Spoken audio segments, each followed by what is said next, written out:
बिला वजह हुकूमत ख़त्म कर दी गई, बिला वजह।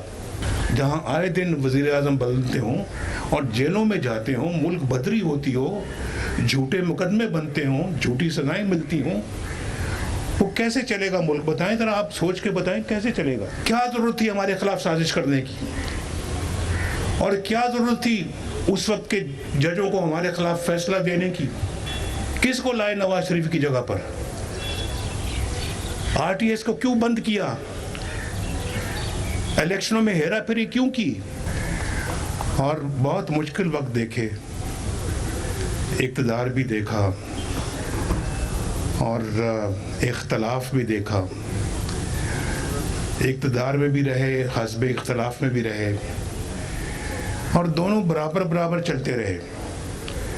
अगर आप मेरी वज़ारत उज़्मा के साल गिने और उसके मुकाबले में अगर आप मेरी जेलों के और मुल्क बदरी के और मुकदमात के वो साल गिने, तो शायद मेरी मुल्क बदरी और मेरे जेलों में और मुकदमे भुगतने की मुद्दत ज़्यादा लंबी है। लेकिन हिम्मत मैंने नहीं हारी। ना 1993 में हारी, ना 1999 में हारी, ना 2017 में हारी।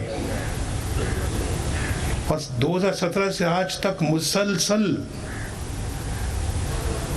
जो मेरे खिलाफ या हमारी पार्टी के खिलाफ जो सिलसिला चलता रहा है सजाओं का, वो कुछ ही देर पहले ख़त्म हुआ है।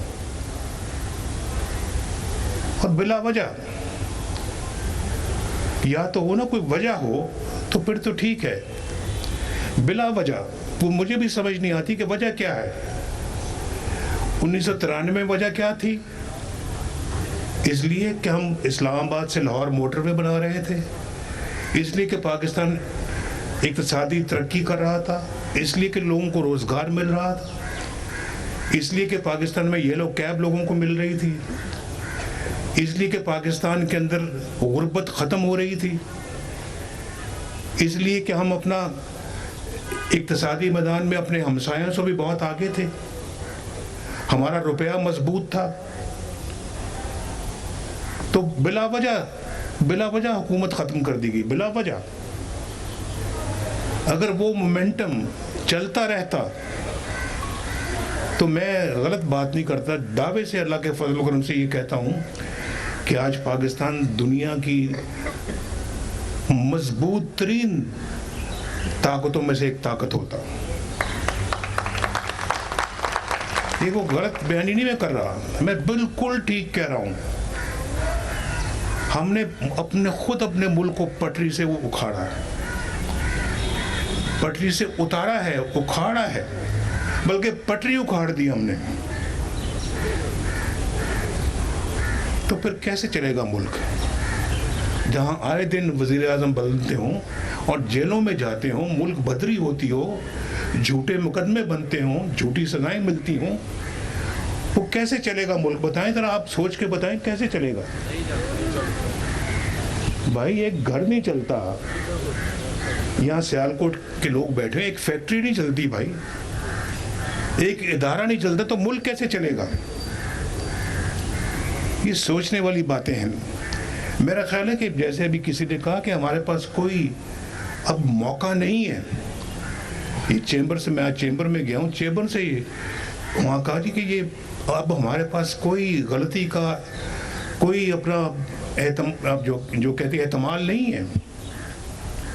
अगर अब भी हमने सबक ना सीखा तो वो अल्लामा इकबाल ने कहा था, तुम्हारी दास्तां तक न रहेगी दास्तानों में।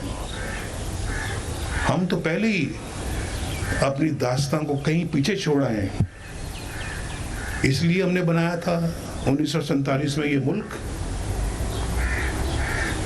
जरा सोचने वाली बातें हैं सारी, इसलिए कुर्बानियां दी थी हमने कि आज मुल्क का ये हशर देखेंगे हम। क्या ज्यादा दूर ना जाए, 1993 को छोड़ें, 1997 को छोड़ें, 1999 को छोड़ें जब पाकिस्तान एटमी कुव्वत बना था, छोड़ दें, चलें करीब आ जाएं, 2017 में आ जाएं आप। मुल्क कितना खुशहाल था, रुपया आपका मजबूत था। 104 रुपए पे रुपया हमने शुरू किया, 104 रुपए पे ख़त्म किया हमने। एक पैसे का फ़र्क नहीं आया डॉलर के मुकाबले में। और पाकिस्तान में महंगाई नाम की कोई चीज़ नहीं थी। बोलो मैं ठीक कह रहा हूँ गलत कह रहा हूँ? आटे का रेट आपको पता है, रोटी 4 रुपए में मिलती है, आपको मालूम है। बाकी चीज़ें मैं बार बार नाम नहीं लेना चाहता, लेकिन हर चीज़ आपकी पहुंच में थी। और पाकिस्तान सी पैक पे तेजी के साथ सी पैक लग रहा था। लोड शेडिंग का खात्मा कर दिया हमने, दहशतगर्दी का खात्मा कर दिया हमने, और पाकिस्तान जो है वो तरक्की की रफ्तार तेज से तेज होती चली गई। हमारी स्टॉक एक्सचेंज दुनिया की बेहतरीन स्टॉक एक्सचेंज में शामिल हो गई। और यहाँ बेरोजगारी का रोज बरोज खात्मा होता चला जा रहा था। लोगों को रोटी मिल रही थी, इलाज मुआवजे की सहूलतें थी, गरीबों को कोई रोटी की परेशानी नहीं थी, बच्चे स्कूल जाते थे, उनकी उम्मीदें बढ़ती चली जा रही थी कि आइंदा हमारा मुस्तकबिल और रोशन होगा। यकायक क्या होता है किसी को बिल्कुल ऐसे जैसे कुल्हाड़ा चला दिया, अच्छा भला हंसता बसता मुल्क उजाड़ दिया। क्या जरूरत थी हमारे खिलाफ साजिश करने की, और क्या जरूरत थी उस वक्त के जजों को हमारे खिलाफ फैसला देने की कि नवाज शरीफ ने अपने बेटे से तनख्वाह नहीं ली, लिहाजा छुट्टी, जाओ घर।